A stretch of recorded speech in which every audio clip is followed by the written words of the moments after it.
Assalamualaikum warahmatullahi wabarakatuh. Salam para pecinta. Ibnu Qayyim al-Jauziyah berkata, orang-orang yang mengenal Allah dengan baik sepakat bahwa ketika Anda sesat, maka Allah menyerahkan segalanya kepada Anda dan membiarkan apa yang terjadi antara Anda dengan jiwa Anda. Tetapi ketika Anda benar, maka Allah akan selalu menuntun, dan seorang hamba itu akan selalu berada di antara sesat dan benar. Bahkan dalam 1 jam, seorang hamba bisa berada dalam kedua-duanya. Hamba yang taat kepada Allah dan membuatnya ridho, maka Allah pun berterima kasih kepada hamba dengan cara menuntunkan pertolongannya. Sebaliknya, hamba yang durhaka kepadanya dan menentangnya, maka Allah pun marah dan mengabaikannya dengan membiarkannya. Dengan demikian, hamba itu akan selalu berada di antara dua titik tersebut. Kadang, apa yang kita inginkan bisa terkabulkan, sementara tak jarang pula rencana yang sudah kita susun baik-baik justru gagal total. Tak mudah dicerna akal manusia, mengapa rencana baik atau orang baik tidak selamanya mengalami nasib yang baik. Sementara orang-orang jahat yang hanya bisa berbuat kerusakan di dunia ini, menyebarkan fitnah dan memunculkan model kemaksiatan baru, bisa dengan mudah melaksanakan rencana mereka. Justru yang terlihat merekalah yang menguasai bumi Allah hari ini.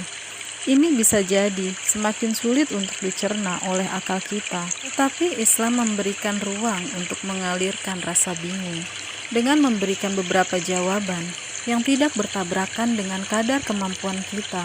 Ruang itu adalah ruang untuk mencoba memahami kehendak Allah pada diri kita dengan melihat hikmah yang ada di balik kehendaknya. Setiap kehendak Allah untuk seorang mukmin selalu baik. Apapun bentuk kehendak itu, kehendak yang menyenangkan tentu baik untuk kita. Tetapi tidak sebatas itu. Kehendaknya yang terlihat tidak menguntungkan pun ternyata ada kebaikan yang Allah paksakan untuk kita. Simaklah salah satu hadis qudsi tentang siasat Allah berikut ini. Dahulu ada 2 orang raja, raja mukmin dan raja kafir. Raja kafir sakit. Ia menginginkan sejenis ikan bukan pada musimnya. Waktu itu, jenis ikan tersebut berada di dasar samudra. Para tabib yang putus asa menasihatkan raja agar segera mengangkat penggantinya. Obat baginda ada pada ikan ini. Kita tak mungkin mendapatkannya, kata mereka. Allah lalu mengutus salah seorang malaikat untuk menggiring ikan itu keluar dari lubangnya di dasar laut supaya orang mudah menangkapnya. Ikan itu pun lalu ditangkap. Raja memakannya dan ia segera sembuh. Kemudian Raja Mukmin jatuh sakit.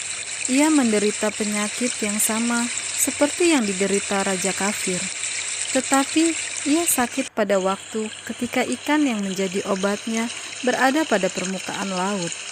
Bergembiralah, sekarang ini musim munculnya ikan itu, kata para tabib. Lalu Allah mengutus para malaikat untuk menggiring ikan-ikan itu dari permukaan laut sampai masuk kembali ke lubang-lubangnya di dasar laut. Orang-orang tak mampu menangkapnya. Para malaikat langit dan penduduk bumi keheranan. Mereka kebingungan. Kemudian Allah mewahyukan kepada para malaikat langit dan kepada para nabi di zaman itu, inilah aku yang maha pemurah, pemberi karunia, maha kuasa.